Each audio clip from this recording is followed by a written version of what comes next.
Halo, assalamualaikum warahmatullahi wabarakatuh. Seperti biasa, berjumpa lagi kita di channel Mall Arwana. Ya, seperti biasa, channel ini adalah membahas sesuatu tentang ikan arwana. Dan bagi kalian, seperti biasa, bagi kalian yang baru bergabung, yang baru menonton channel ini, yang baru saja sempat membuka channel ini, jangan lupa teman-teman semua, sahabat semua, beri dukungan channel ini dengan cara mengklik subscribe, like, dan share ke teman-teman kita yang lainnya supaya kita berbagi informasi tentang ikan arwana ini. Oke teman-teman, mari kita lanjut ke videonya. Ya, dalam video kali ini kita akan membahas tentang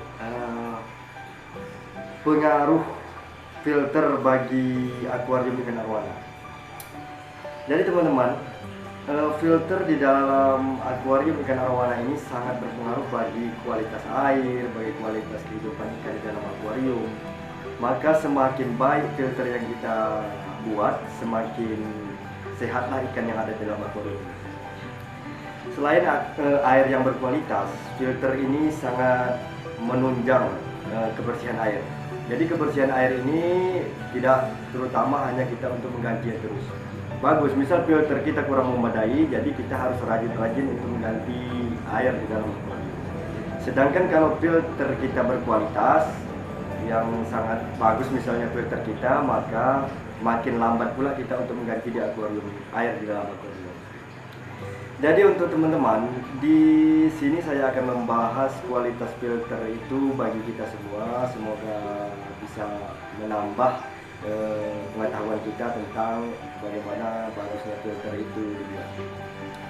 Jadi untuk filter yang sangat bagus itu teman-teman ialah filter sebenarnya pump filter. Pump filter itu ya filter yang berada di bawah, ibaratnya berpisah dari akuarium kita. Misalnya dia ditaruh di bawah, kemudian sump filter ini ialah dia lebih efisien karena dia ini terbuat dari akuarium kecil. Misalnya akuarium kecil yang kita buat, kemudian kita sekat. Jadi makin banyak sekatannya, makin banyak yang kita isi di dalam sekatan itu, maka makin bagus pula kualitas air yang ada di dalam akuarium kita. Kalau yang akuarium saya pakai ini sebenarnya memadai, oke, memang memadai, cuman harus agak sering untuk mengganti air teman-teman. Tapi kalau seandainya pakai sump filter itu bisa sampai berbulan-bulan baru kita ganti air pun boleh. Karena makin bagus tahapan-tahapan yang ada di dalam filter itu, maka kualitas air akan makin lebih terjamin kualitasnya. Sedangkan yang saya pakai ini ialah hanya beberapa saja, dari kapas, kemudian saya pakai itu biobol, kemudian saya tunjang lagi dengan keset kaki itu. Ada keset kaki yang sejenis karet itu. Itu saya kope, kemudian saya masukkan. Jadi fungsinya ialah seperti biobol juga, dia ada serat-seratnya, jadi menyimpan berbagai macam bakteri baik di dalam situ. Kemudian saya lanjutkan dengan bioring di bawahnya. Kemudian saya tambah lagi dengan karang jahe. Ini sebenarnya sudah bagus teman-teman, cuman ini kurangnya kalau bahan-bahan itu sudah cukup tetapi kurang banyak. Sedangkan kalau di sump filter yang filternya ada di bawah, kita kan bisa menaruhnya sampai setengah atau banyak sekali itu. Dari busanya kita bisa kasih berlapis-lapis, kemudian bioringnya itu kita kasih banyak, kemudian biobolnya kita kasih banyak. Maka untuk habitat bakteri baik itu akan lebih banyak di dalam. Maka kalau banyak bakteri baik di dalam filter itu, maka kualitas air ini akan terjaga terus hingga bisa sampai 1 bulan sekali. Bahkan kalau filternya bagus itu besar, di bawah sump filter itu bisa mencapai 2 bulan atau 3 bulan kita baru sekali ganti air.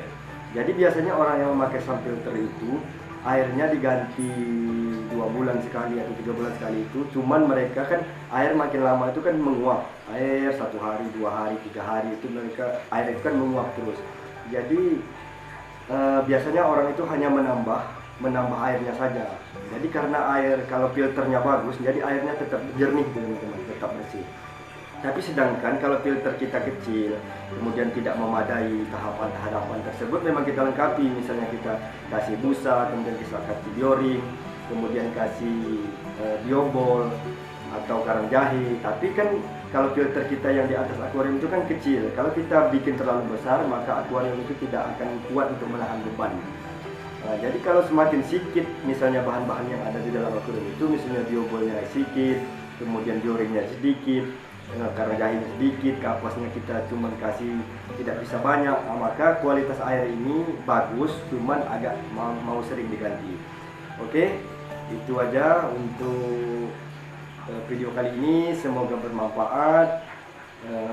Dan terima kasih bagi kalian yang sudah mendukung channel ini, terima kasih bagi kalian yang telah mengikuti channel ini terus, dan terima kasih bagi kalian yang baru datang di channel ini. Semoga kita dalam keadaan sehat dan sukses selalu. Oke teman-teman, assalamualaikum warahmatullahi wabarakatuh. Dadah.